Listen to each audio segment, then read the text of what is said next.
Well, good evening, ladies and gentlemen. And it's good of you to come out and support the talk this evening on such a cold evening as it is. This is the last talk for this calendar year, my friends, but we will begin again in April.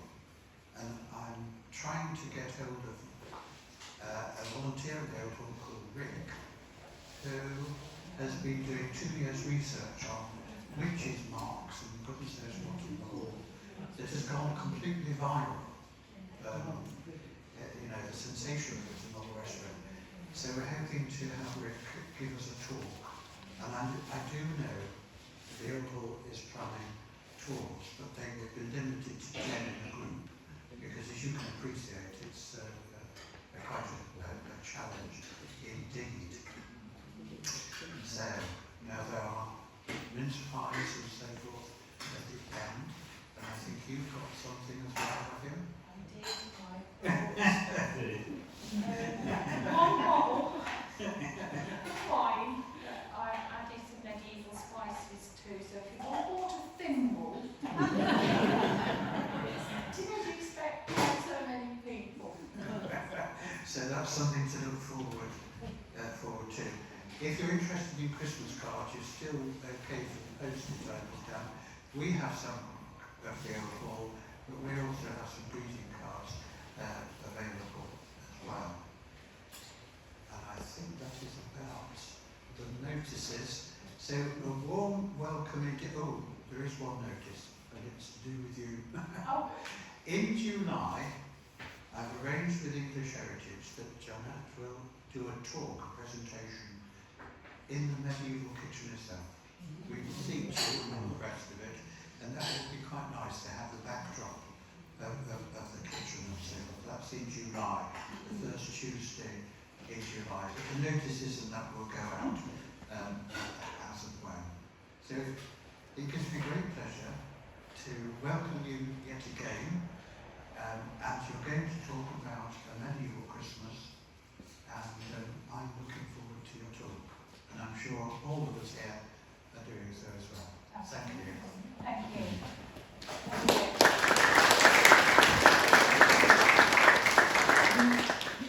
Right, well, good evening everyone. I'll probably forget, so happy Christmas and New Year going forward.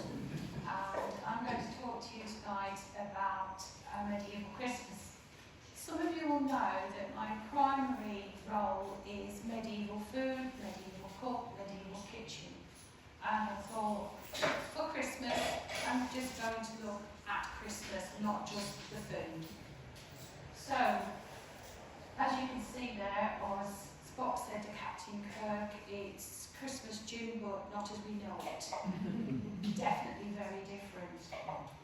In Europe, it was right across Europe, it was celebrated. It was 12 days solid of excess drinking and partying. Yeah, just like us.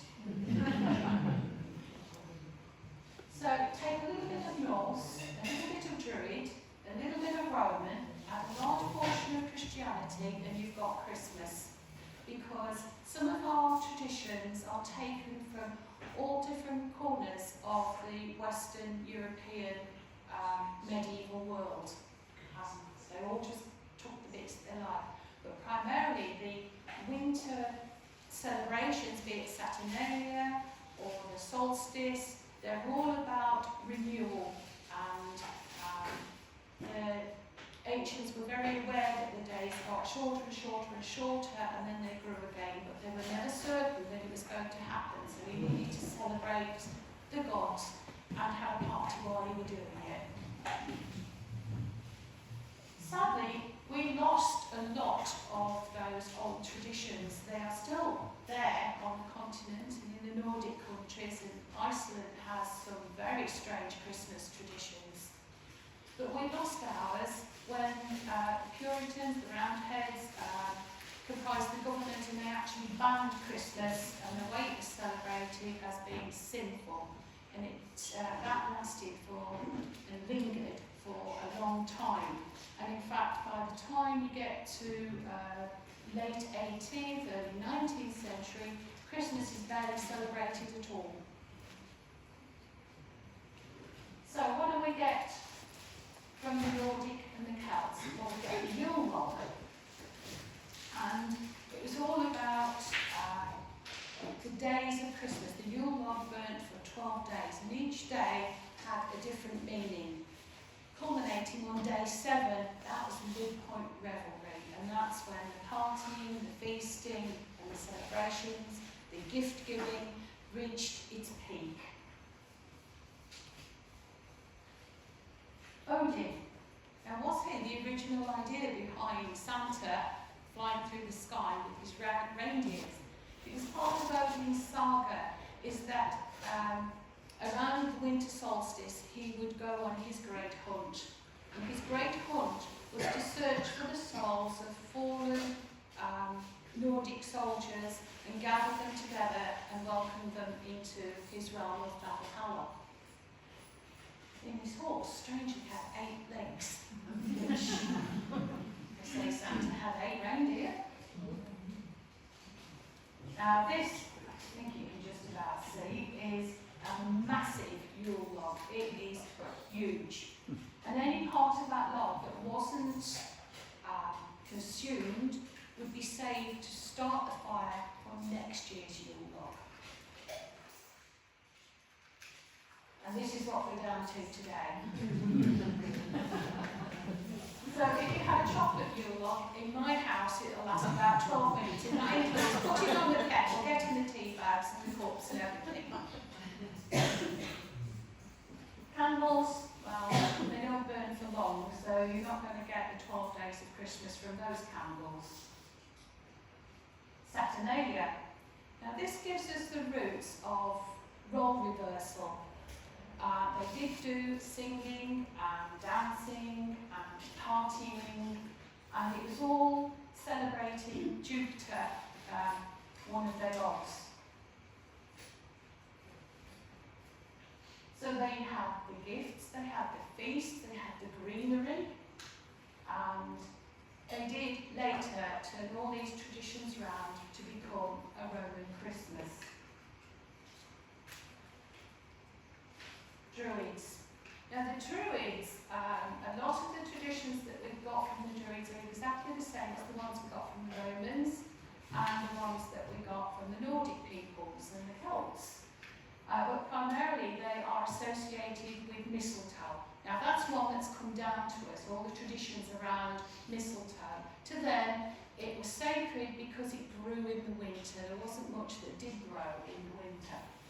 And again, the holly, evergreen, present and there in the winter with its bright berries. They also gave us the beginnings of wassailing, which it is disputed that wassailing actually turned into caroling, carol singing, but we'll come back to caroling a little bit later. So you would sing to the trees and in the orchards, and this was to encourage the apple trees, the fruit trees to be plentiful in the following year. But wassailing wasn't confined to an orchard. You could also go around knocking on people's doors.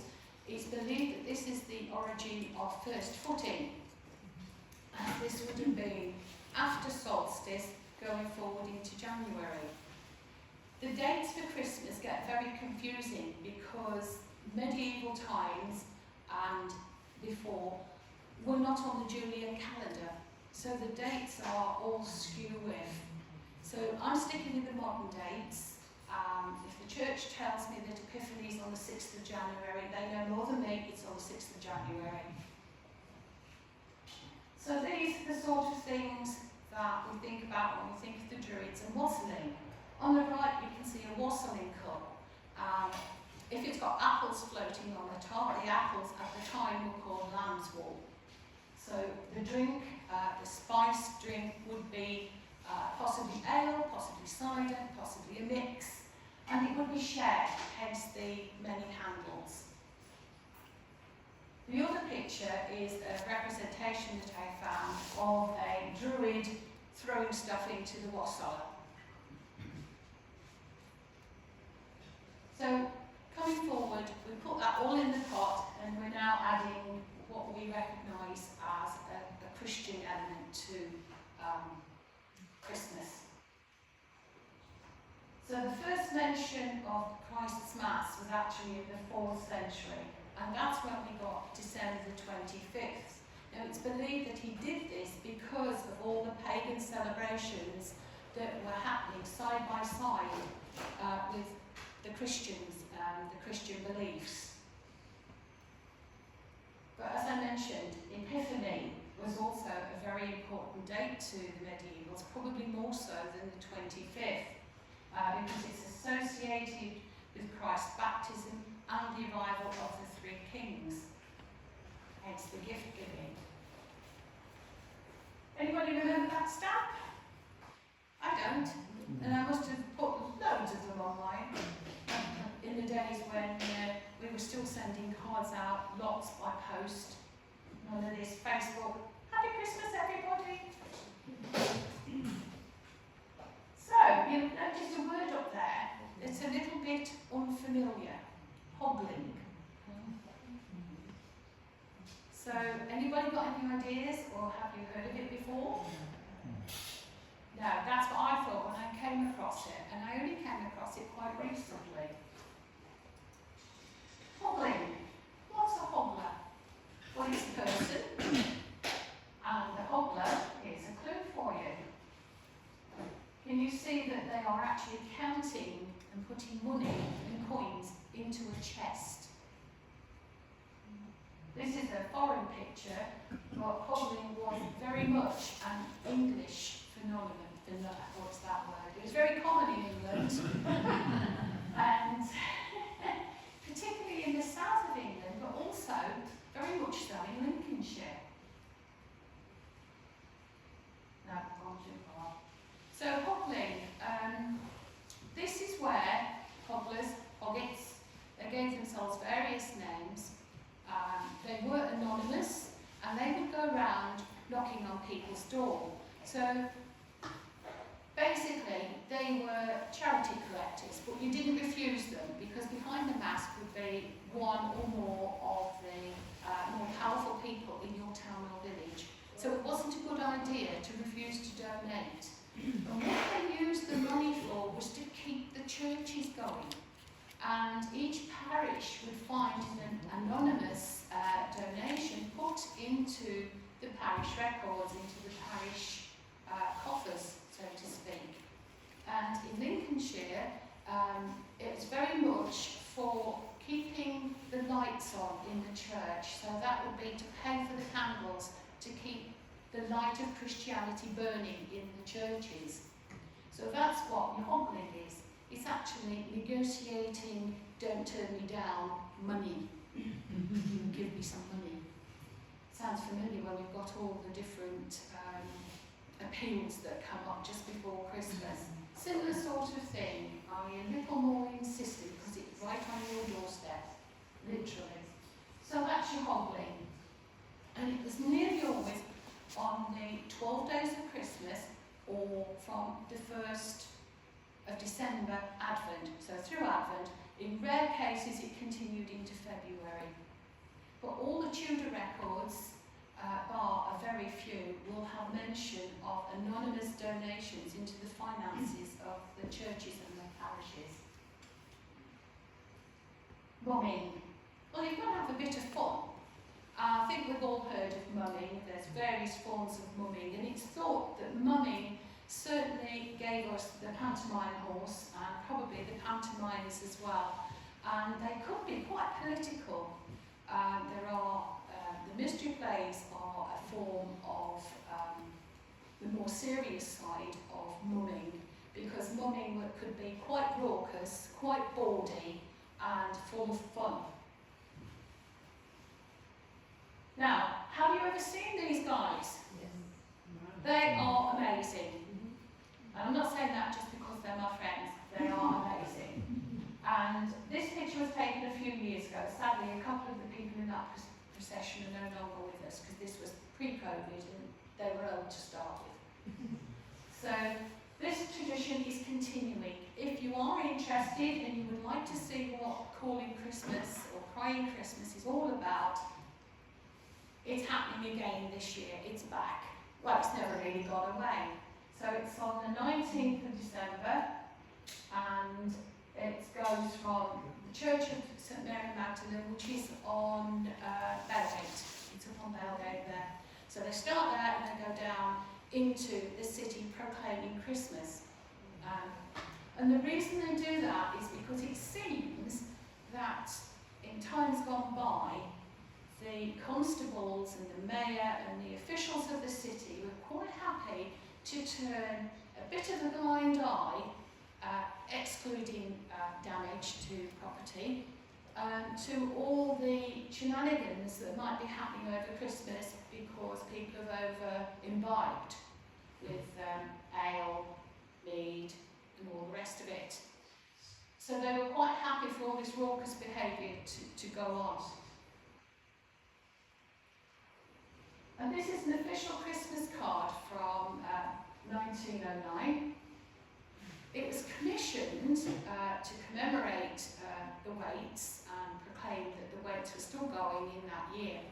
But it's an interesting picture because if you look at the cathedral in the background, it's got its spires, and there aren't many depictions of Lincoln Cathedral actually still having its wooden spires because they just disappeared. I think the central one went first, and then the two at the west end.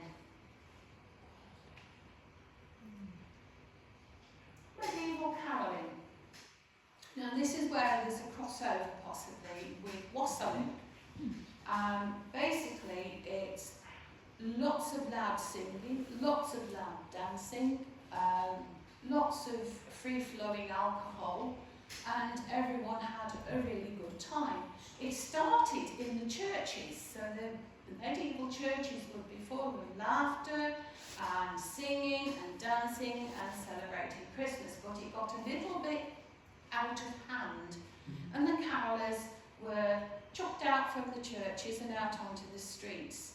So instead of being in the church a-caroling, they went out around the streets a-caroling, and that led us to the carol singing that we are familiar with today, although these days there's very much less of the actual going around a village and knocking on the door and singing a carol to the occupant. That seems to be disappearing. But we still have choirs out and about, especially the Salvation Army. They'll go out and they carol us with their music. So that's where that comes from. Now you might think that because of the clothes being so long and cumbersome, and sometimes if you'll see them depicted with very long pointy shoes called poulaines, which indicated you've got a bit of money, you might think that the medieval dancing, it was impossible to be lively and jolly and letting it get out of hand, but that's not the case at all. Somehow they managed those long gowns and those poulaines, and they had a right good time. Technically speaking, if you were caroling and dancing, then you were in a circle, as per the picture on the right. And there's another one, medieval carol, again in a circle. When I came across this picture, I just had to put it in, because it just looks like Strictly, doesn't it? I mean, you've even got the grumpy one in the green, I bet his name was Craig.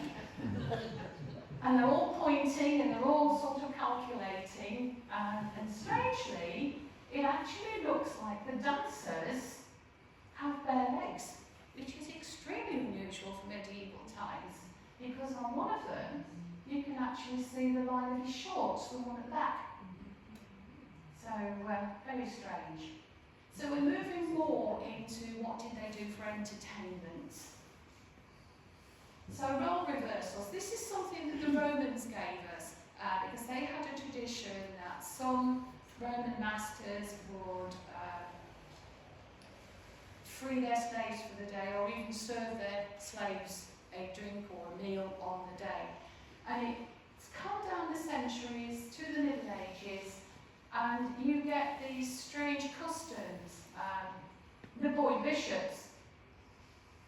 This is where in various cathedrals up and down the country the choristers would choose one of the younger members and instate them as bishop, either for a day or sometimes for the whole of Advent and the 12 days of Christmas, or just the 12 days of Christmas. And in some places, those choristers caused a bit of bother because they changed some of the rules to suit themselves. The Master of Revels would also be a controlling person for the entertainments, and he could allow it to be as unruly or staid as he wanted it to be. Famously, Henry VIII, when he was made himself the Master of the Revels, he really went overboard. So what else? The Feast of Fools. Now, the Feast of Fools, the Bean King, and the Feast of Asses all sort of have the same roots, where, for want of a better word, a cake is cooked. But that word cake conjures up pictures of a Victoria sponge or a Christmas cake that we know, and that's not what it would have looked like. It was more like a pastry with probably a sweet filling and quite stodgy. But in it there would have been a bean or a token of some sort, and the person who found that in their portion would become the Feast of Fools or the Bean King, and that would give you the Feast of Asses, again, Feast of Fools. And literally they, again, either for all of the 12 days or just for one day, they would rule roost, and they would pick the games. You know, there's always one in one household, one person that always picks the games. Now you know what to call them. And the Lord of Misrule is taking that a little bit further. That the person that's chosen as the Lord of Misrule is supposed to create chaos. He's supposed to be mischievous, and that's exactly what they used to do. There are records where it's been really taken to extremes, because he could order, right, you're fighting him, oh, you can be on his side, you can be that. Now, fighting in the medieval time could result in some quite significant injuries if someone lost it, because everyone carried a knife, because cutlery wasn't provided at your average banquet. You had to carry your own knife and spoon, and if you were, you know, going towards Tudor times, you could have been one of those affected people that had a pricker, the forerunner to a fork, but that's a nasty French habit. Now, I've got this one in, it's depicted, the title of the picture is the Bean King. So obviously we've got the chalk at the end, he's got his crown on, he's found the bean. But I thought, doesn't it look like the old hall kitchen? It's got the big fireplace.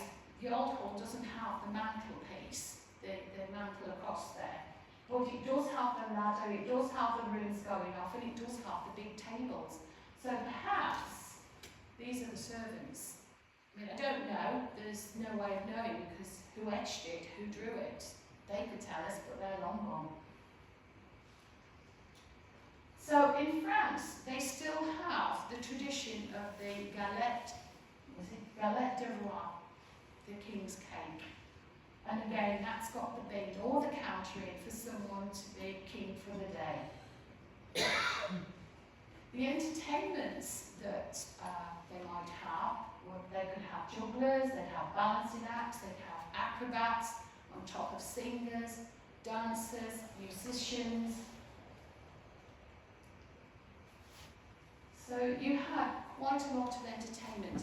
If you had the money, lower down the scale, people always ate their betters. So if their betters were having big parties with entertainment, then the villagers also would have their own entertainments at their own level.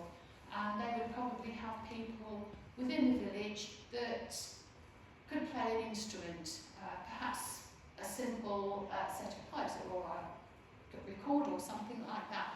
There would always be someone who could make music, and you could have the dancing. And a drum is easy enough. You just get a pan or a pot or something and bang it. So you can see on the left, quite a rude musician with his mask. You can see why he's got his mask on in that bottom picture. So Mooney was not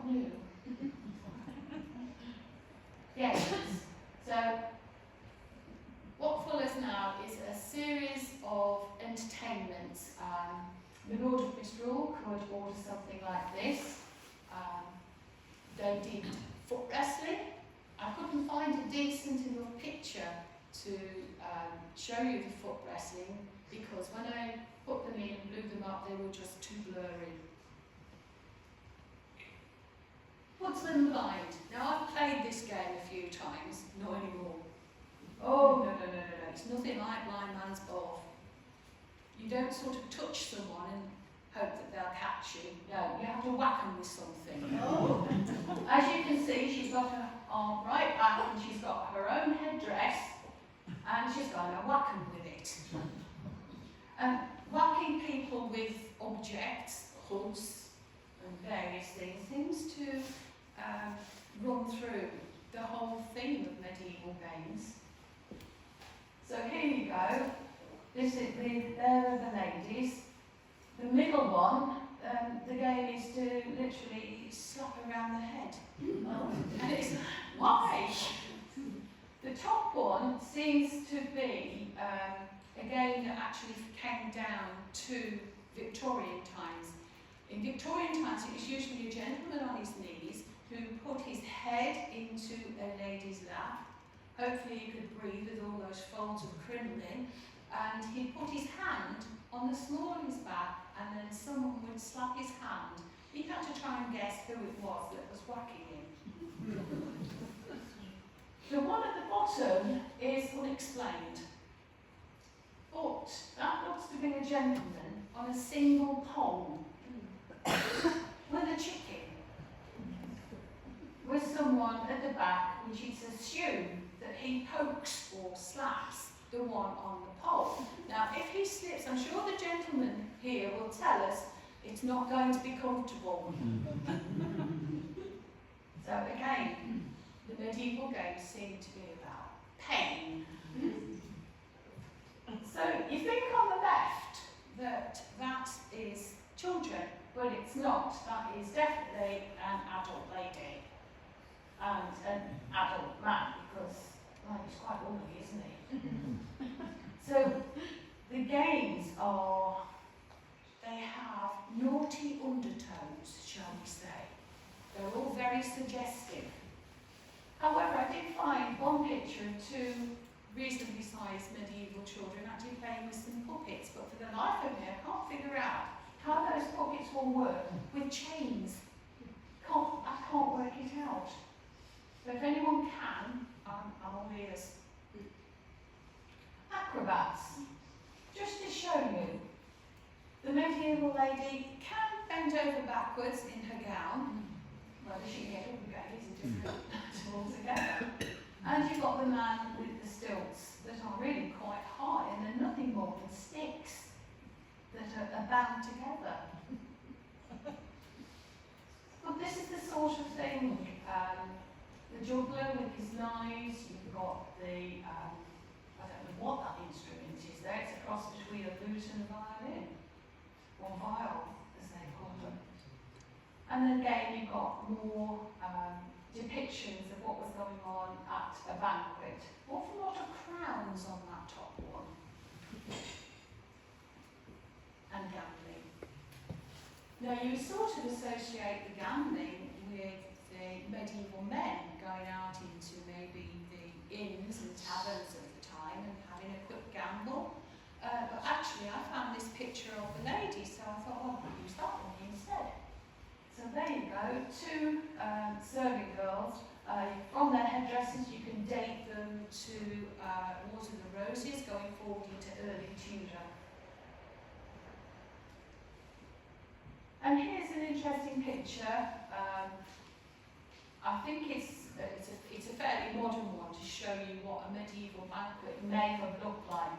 So the tables are absolutely laden. The top table is quite sparse. There's not a lot on it because everything is taken to the Lord, offered up, served up to him, and then removed.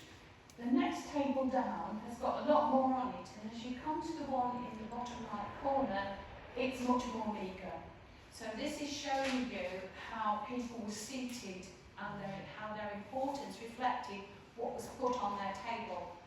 Probably that one in the bottom right corner is going to be below the salt. So they're not worth it, they're not worth salt. But if you can see, in that bottom corner, you've got some poor soul that's tripped over and his head's gone straight into the pudding.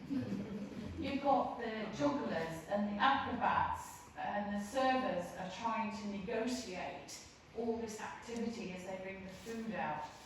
And all the way through, the musicians are trying to play. So, Advent.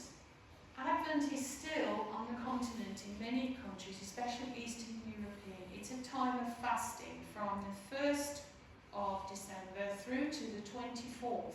And this is why a lot of Eastern European and some of the main European countries actually have their main feast after midnight mass. It's on Christmas Eve. Just. So, this is the sort of thing that we would go for in England. And it really was 12 days of overindulgence. Obviously, it depended on who you were, how much produce you've got to spare to splurge over Christmas, bearing in mind that the next harvest is not going to come in for a good few months. And February, yeah, you might get through February. But what about March and April and May before your crops or anything in your garden is productive? They haven't got Tesco's. But there's always one. Can you see him at the end there? He's done for, he's had it. And they're all pointing at him. So we're moving on now into food. So this is the sort of food that would go to the top table. The choicest parts would be picked out for the Lord and Lady, and then it would be removed. And this is where we get the term removed. You didn't have courses in medieval times. You didn't have sweets and then savouries, and you didn't have the fish separate. It all went out together, unless you were clergy. If you were at one of the really massive banquets where there's 500 or 600 people spread over several buildings, then the clergy would be seated together, the women would be seated together, because there were certain foods that the clergy would not have. If they were good clergymen, they did not eat meat. So their banquet would be anything that ran, swam or flew on the water, like a duck, that's a fish. So they can have that, they can have all the fish, but for the rest of them, for the main part, the important people of the banquet, they would have whatever the cooks could get hold of, and it would all be extremely high status, expensive food. There is a cookery book from medieval times that begins, take 1,000 eggs. They're not exaggerating, that is exactly what they would need for a banquet, 1,000 eggs. And if you look at the rolls of bills of fare for Hampton Court, for some of the banquets that Henry VIII gave, the amount of food that went through on a daily basis just to feed the royal household is staggering. When there was a banquet on, it was just unbelievable the amount of food that was actually served up. So you can see the boar's head. My daughter made that, and she said to me, "Don't ever ask me again." Because there's a little bit of a story attached to that. And it started when we went to the butcher's. It was quite close to Christmas, and it's the local butcher is always busy, there's always a queue, but as it gets closer to Christmas, the queue's big. So we queued up, and we got in there. "Yes, ladies, can I help you?" "We need a boar's head, please." And there was this deathly silence. All conversation stopped, you know, the nearest women to us took a step back, looking strange people. But we had to settle for a pig's head, and we learned a few lessons to refine our instructions when we next go to the butcher's to get a pig's head. And one of them is, ask the slaughterman to cut it with a little bit more on the back, so that you've got something to sew up. Now basically you don't cook the boar's head with its bone and its brains and its eyes and everything. All of that is taken away. So that all you're left with is the skin. And that skin is then taken, it's cleansed, it's salted, it's pickled. It's somewhere between pickled and tanned. And it's your cooking container. Because you can't just go out and buy a tin. You can't have a pottery one made for this purpose. So it had to be the boar's head. And inside the boar's head is, there are two ways to do it. You can either fill it with cooked layered meats of different colours. So you might put minced chicken next to slices of nice red roast beef. And you'd create a pattern. You could, if you wanted green, then you would maybe puree or chop some herbs for your green. The other way to do it would be to use the meats raw, but very finely chopped. Create your pattern, sew it up, just like sewing up a stuffed chicken or turkey, and then you boil it for 5 hours. It takes 3 weeks. It takes about 3 weeks to do the tanning and get the skin ready to be cooked in. And Laura had some adventures doing this. She said that it bit her because the teeth of the pig are extremely sharp. So you've got to be very cautious when trying to get the skin off in one piece. Hence, ask the butcher to do it. And the other one was, she never ever wants to take out eyes from the school, ever again. So there you go. And the other thing was, once she got it all prepared, she's, Mum, I had to shave it. So she had some adventures. So she talks to the people that were in the kitchen, the modern kitchen at the old hall, and said, have you got a pan big enough to put a pig's head in? They had. So she dutifully took it home, filled it with all the stock, filled it with the herbs and seasoning, filled the boar's head, which took a surprisingly large amount of meat to fill. And sewed it up, needed pliers to do that, and a sailmaker's needle. The ordinary ones that you get for sewing poultry just were not good enough. They didn't go through this toughened skin. She was reaching the point where she was going to get a fine drill, and her husband's drill, to drill the holes, because it was getting so hard. But she managed to get it done, put it on her lovely new hob in her brand new kitchen for 5 hours, and melted the hob. Hubby comes home to Hubby. She's got time for the hob. And she wasn't covered on the insurance for cooking the pig's head. So eventually we end up with the pig's head, and that was the end result. The eyes are a little strange because we did this as part of some filming for television, for Korean television, who were doing a big series that it was their equivalent to the Open University that you see the programmes on TV. Their equivalent, and they were covering all 4 corners of the world with food history. And they chose Gainsborough Hall and Ivan Day and the borough retinue to actually do this. So that's what that was created for. So this is something that you won't see again, I don't think in my lifetime certainly. This is the spit fireplace in Gainsborough Hall kitchen. As you can see, there are different sizes of roasts, and there would have been a lot of roasts done for any Christmas celebrations because it was a luxury food to have something to roast. Now you might think that the spit boy is just someone who turns a spit. It's not so, because he's got to calculate where to put what on the spits, how to get the heat from the fire just right, and not only that, he needs to work out what type of wood he needs to use on the fire. Does he want a wood that is slow burning?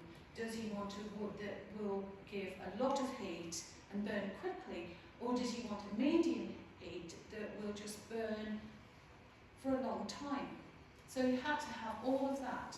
Plus, you can see how complicated it is to actually get the meats to stay on the spit so that they don't slip.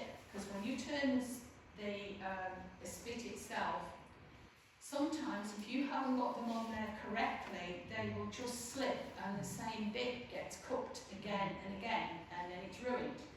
Especially when you're doing something like a salmon, because they did actually spit roast things like salmon, small birds, avocets even, all sorts of things. So it was quite a skill. So the name Spit Boy is a bit of a misnomer really, because it's a skill that he's going to learn probably from being a boy. Now, you wouldn't think that it's a replica of something that was served at a banquet, and it's a sugar sculpture. So they did have sugar. Sugar actually comes from China, not from the West Indies, as you might think. It was the Arabs who traded with the Chinese, who didn't really have a great interest in sugar, and they brought the plant and how to cultivate it, and they mastered turning sugarcane into sugar. And they had sugar plantations or farms all around Mediterranean and North Africa, especially the Canary Islands. They were very, very well known for producing sugar. But the Spanish drove the Arab Empire back down into their original Arab lands and back into Saudi Arabia and all that area, pushed them back and took over the sugar trade. So the Spanish controlled the sugar trade.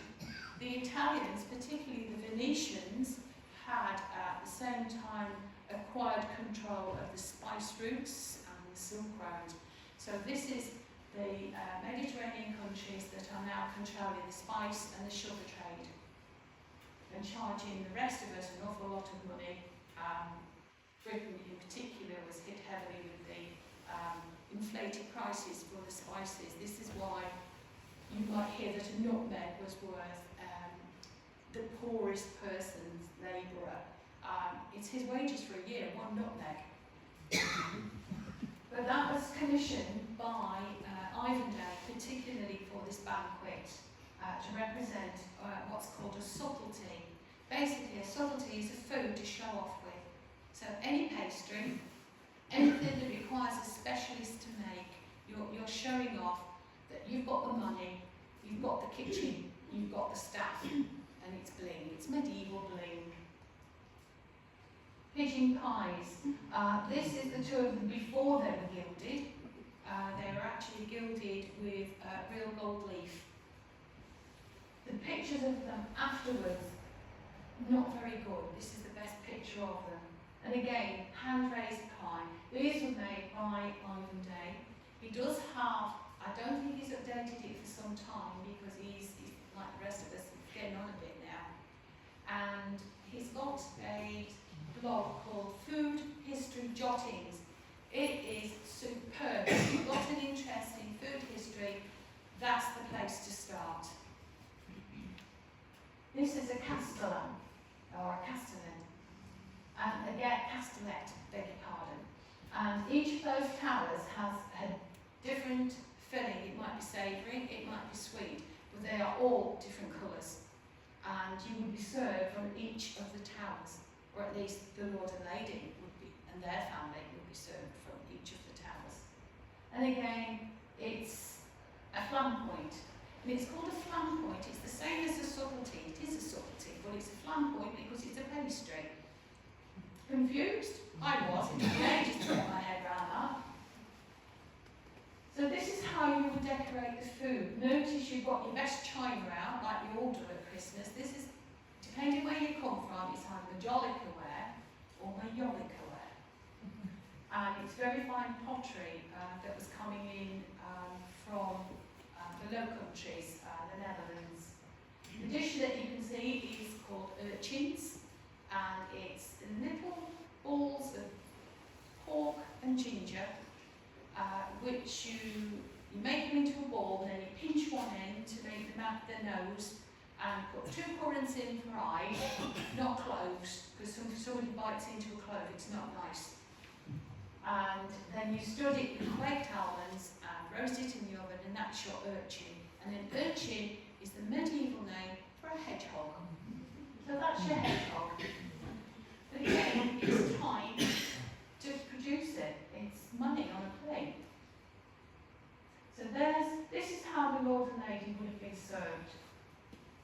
So you've got the boar's head there, and everything would have been served in this manner. Chris there, who's just serving, would literally go down on one knee and offer up every single dish would be raised up to show the Lord and Lady what they were about to get. And they would either, no, don't fancy it, or yeah, go on then, put it on the plate. And it would have been put on the plate in very precise, small, gobbet-sized pieces. A gobbet indicates a mouthful, and it's where we get the word gob.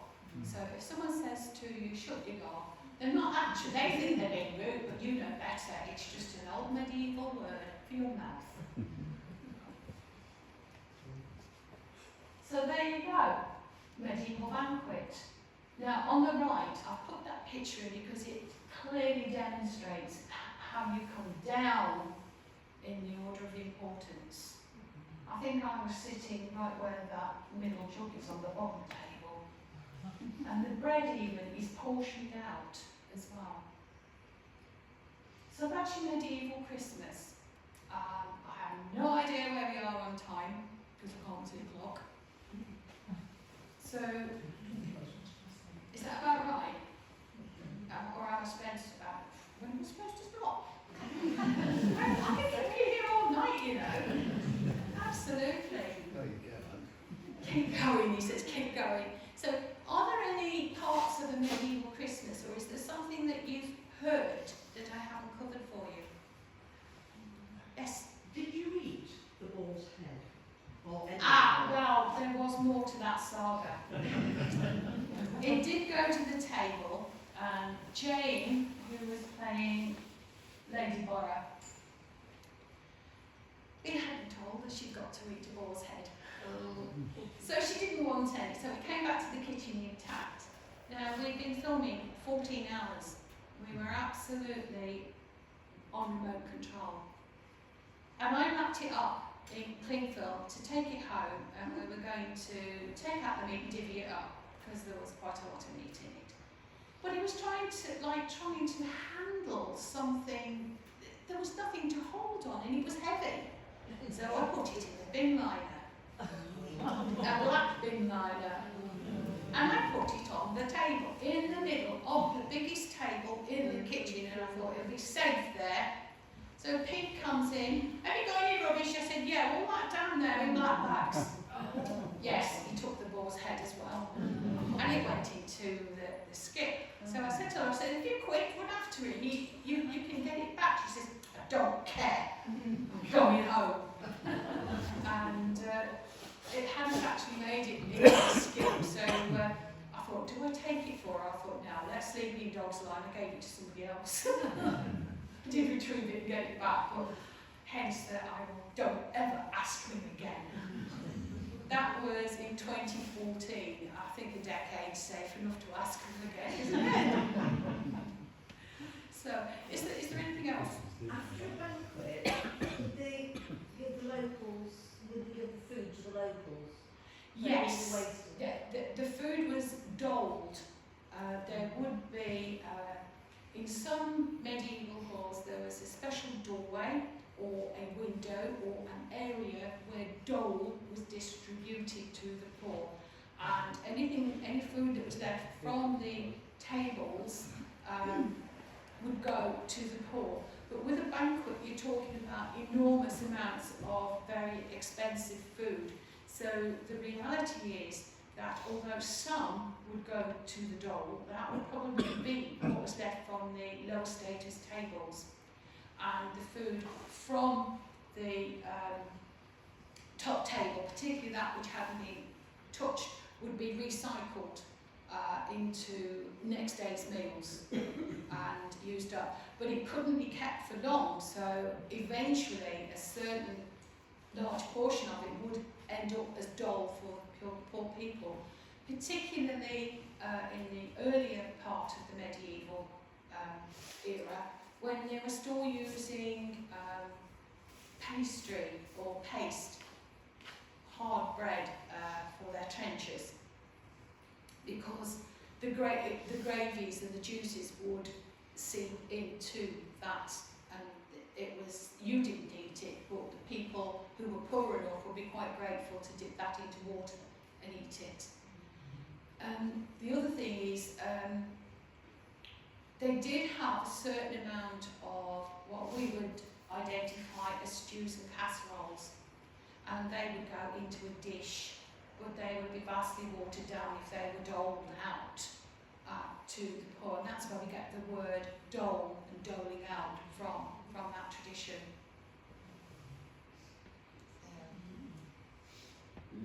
Yeah. You talk about the spit boys being very clever at what they do. What about the cooks? I mean, would there be just one cook, or would she be head of the kitchen, or would there be a hierarchy within that? There would be a hierarchy in the kitchen. You would have it. It's difficult to describe, because do you count the ancillary bits around, like the buttery, the larder, the pantry, and the associated roles with those? Originally there were rooms. So you've got the pantler in the pantry, pan bread. So he's in charge of all the breads and such that will be going out to the table. The butler in the buttery would be in charge of all the liquids that are going out to the table. And then you'd have a naper and a napery where all the fine linens were kept. And you'd have the same for everything that you saw on the table would have had a role. The role that Chris is playing there with his white and blue linen across his shoulder, because he must not touch anything that is handed to the Lord and Lady. He mustn't touch it with his bare hands. He has to hand it over with it in the cloth. So somebody's going to have to be looking after that. You can see at the back, the pewter is all polished up. Somebody's going to be looking after that. It would all come under the heading of that end of the manor house where the food was prepared. So in the kitchen, you would have a steward now, and you'd have a kitchen clerk. They would keep a track of what was coming in and what was going out, and they would keep the spices under lock and key. So you've got them. Then you would have a whole set of people preparing the pastries and the pastes. The confectioners, you've got confectioners that could be in there. You've got your dairy workers for your cheeses, your milks, your creams, people like that. In the old hall, you have a set of ovens in there. They are described as bread ovens, but when you think of the size of the household, when the Lord's in residence, he was responsible for feeding upwards of 70 people. Those ovens are not big enough, so there must have been bread ovens for the Lord and his pies and his fine bread, and then another bakery somewhere, either in the grounds or very nearby in Gainsborough, to feed the rest of the people, because the logistics just don't add up for that amount of people, because you would need all your stable workers, all your outside workers, all the clerks and such that were pastor's household that worked on the estates, and bringing all the cargoes in. That's why it's right on the Trent. So you've got all of those people to consider as well. So there's a lot. You've got your spit boy. You would have someone that was bringing in the wood. Somebody would have to order it. And then there's the actual progression of the foods coming through to keep the supply going. That, again, is a task that someone would need to be skilled in. Because if you think about it, if you're having a medieval Christmas, and you think, let's have the family over, well, you've got to be very careful that you don't slight anyone. You don't want to offend anyone in medieval times because you might need them, especially in the time of the Wars of Roses, when you didn't know who your enemy was. It might be your brother. You don't know. So you'd start in August. You'd literally start in August and order your beasts, and the beasts would be walked to the old hall. Martlemas, which is in November, is the traditional time for slaughtering meat and salting it down to keep over the winter, because they had no means of preserving their meat. They couldn't feed the animals through the winter. They couldn't house them from the elements. They couldn't keep them fed. So they were slaughtered. So someone would have to choose the beasts that were going to be held over for the Christmas feasting, and how many, and organise their food, organise where to put them, because as we know, it can turn nasty. Any time after November, you don't know what's coming. Then there's travel. Getting somewhere in medieval times. The roads in medieval times were far better than they were after the monasteries were swept away in Tudor times. So the roads were pretty decent, but it could still take you 2 to 3 weeks to get somewhere. So you can just imagine it, if the weather set in bad early, you wouldn't be able to get there. So you would probably travel for Christmas in October, while you got some hope of the roads not being turned to quagmire. So you've got that as well. And then you've got to plan Advent, because right at the end, just after Martlemas, when you've just slaughtered all your beef and your animals, you're straight into Advent and you can't eat them anyway. So the logistics were difficult. So there would have been a huge team working as one in the kitchen. Very much like you would imagine in Buckingham Palace today, because they still have their state banquets for visiting dignitaries and stuff. So if you can imagine every role that goes into producing that, that's what the medieval manor house would be coping with on a small scale.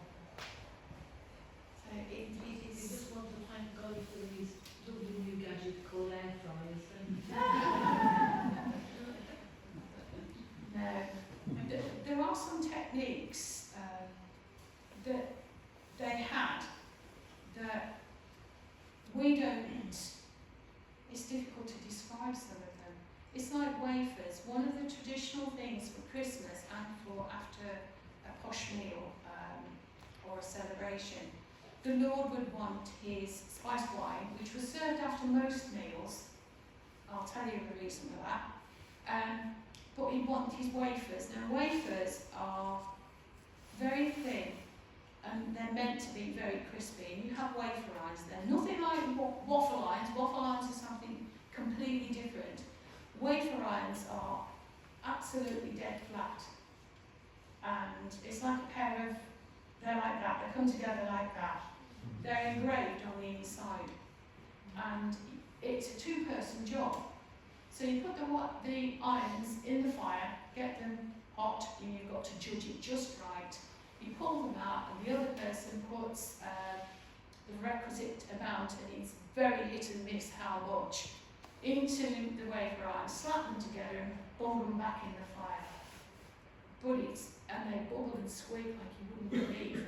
But then they have to be peeled off, and it's got to have that perfect round engraving on it. Sometimes it would be the Lord's livery or his heraldry, something like that, and then they would be left to dry, probably put in an oven after all the pies. The bread goes in first, the bread comes out, the pies go in, and then when the oven's almost cold, things that you want to dry, like flour or wafers, go into the oven, and that last bit of the residual heat would dry the wafers to being crisp for you. So that's a job that we wouldn't even imagine today. Not at all. And the other thing is grilling.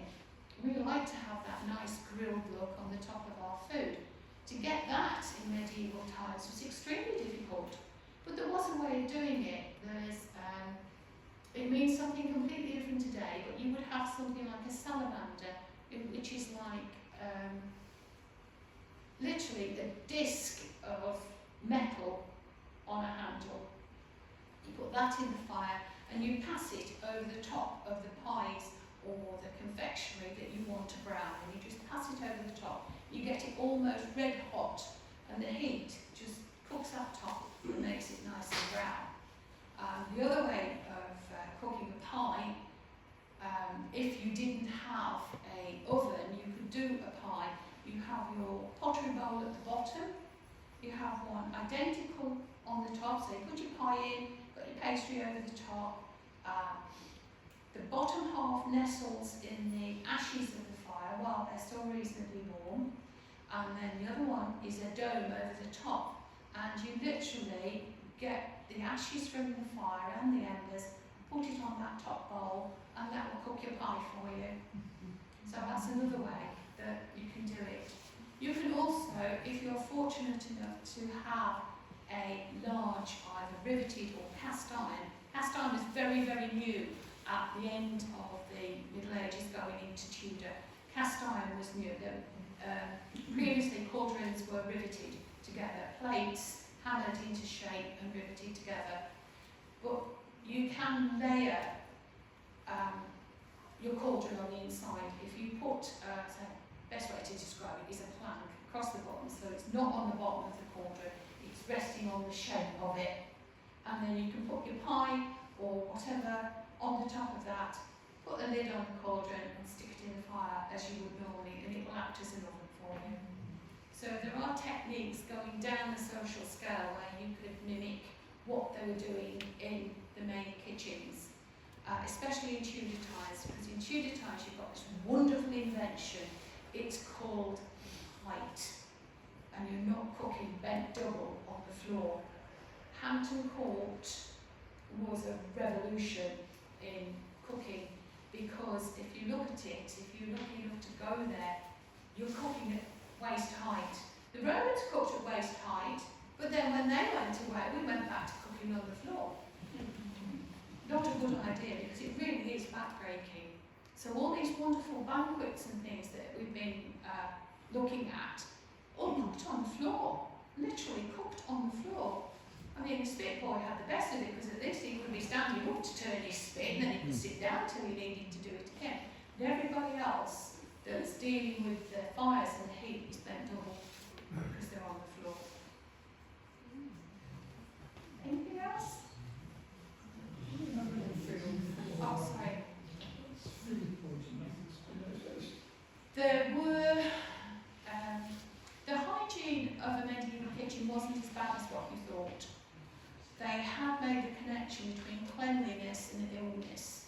So everything was as clean as they could get it to be. In the recipes, you do get told to take a clean dish. If you're dealing with dairy, you are told to scald your bowl and things like that. And it was well known in the dairies that everything had to be scalded out. So most medieval kitchens would have had a huge, I think in the old hall, it's the room off the kitchen, they would have had some sort of arrangement where they had a huge container with hot water. And it was either used for hot water in and around the kitchen for various things, or it was used for pre-cooking large pieces of meat, and they would boil it. We don't do that so much these days, but there are some lovely, delicious recipes out there from going right back where meat is boiled to make sure it's absolutely cooked through. As you move into Tudor times, you get more problems with the food hygiene because you're getting bigger towns. In medieval times, the people who could afford the meat would have fresh meat because the meat was moved on the hoof. When you've got the towns, big quantities, herds would be taken, flocks would be taken into the towns and slaughtered, and might not be sold until the meat is starting to turn. And this is where you get, because the price of spices is now coming down, this is where you get the myth or fact, depending, that the spices are in the food to disguise the fact that the meat is off. But that is unlikely to have happened in medieval times because the people who could afford the meat would have it brought to them. And in addition to that, would you really put super expensive spices into rotten meat? It's not logical. So the personal opinion of most of the medieval reenactor cooks that I've spoken to is they wouldn't have done that because the spices were just too expensive. Some of the spices you won't have heard of. Have you heard of grains of paradise? Well, there's a reason for that, because they only grow in the gardens of paradise. It's in West Africa.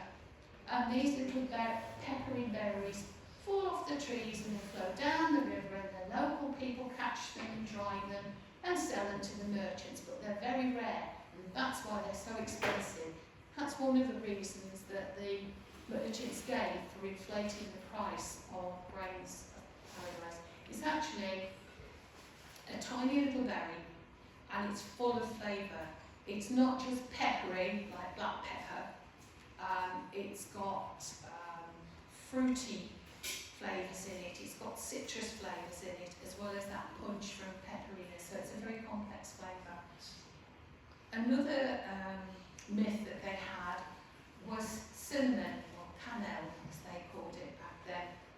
And that's expensive because you can only get it from the nest of a combusted phoenix. So there you go. But another one, it is coming back into fashion, the long pepper, the Lindy pepper it's called today. And it's got a beautiful, beautiful flavour, but oh my word, it's like trying to grind concrete.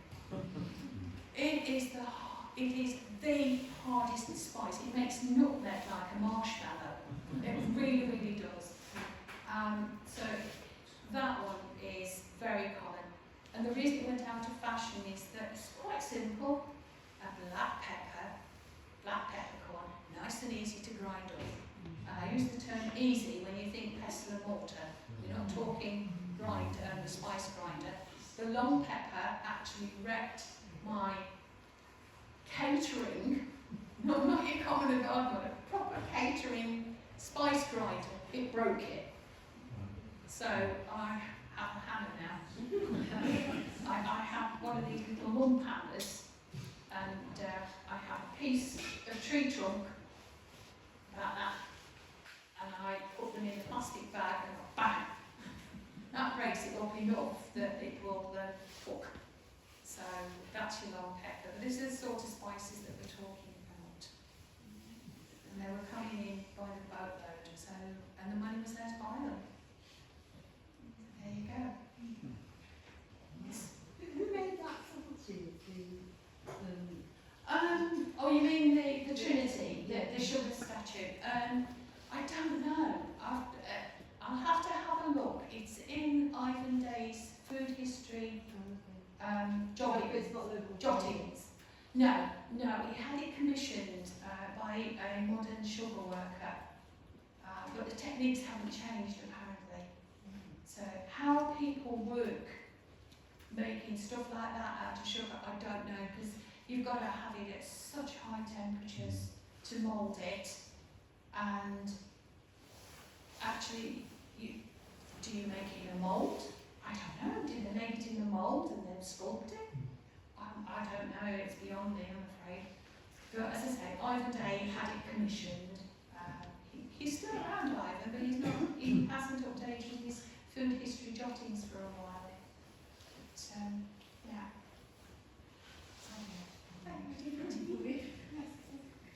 Oh, sorry. I just want to ask you, I heard a programme on Radio 4, I don't know, 2 or 3 years ago, and it was about foods that we used to eat for Christmas that we don't eat anymore. And I can remember this chap cooked something, and it was what you're talking about, stews, but it had lots of dried fruit on it, which would have come from these. Yes, they have dried fruit. I can't remember what it was. Could you think There are a about number of things. It could have been Christmas fruity. Christmas fruity is made with wheat grain or oats, and it's the forerunner to a Christmas pudding. Right, I think think it was a meat or something. Minced pies, always have meat in. It's only the suet that remains these days, but they were traditionally made with lamb or mutton. So it might have been that, because that would have had, you've got your meat, but everything that goes into a modern mincemeat would have been in there as well. So It sounds like it's more like a tagine or something. it might well have been. A lot of the stews have surprising ingredients. You used ground almonds for thickening. You had currants and raisins. Never sultanas. Sultanas were later, much later. What about prunes? Yeah, they had prunes because they had plums. A plum pudding is not a pudding with plum. Plum refers to the dried fruits. Can I feel so guilty to guilty your talk. It's, but can I thank you for an entertaining and informative talk? I mean, we You've could go got to on give me a to, clock, because I'll keep you till midnight. we could go on to midnight. Absolutely. We don't have enough bacon and buttons to for you. But thank you very much indeed. Shall we give that?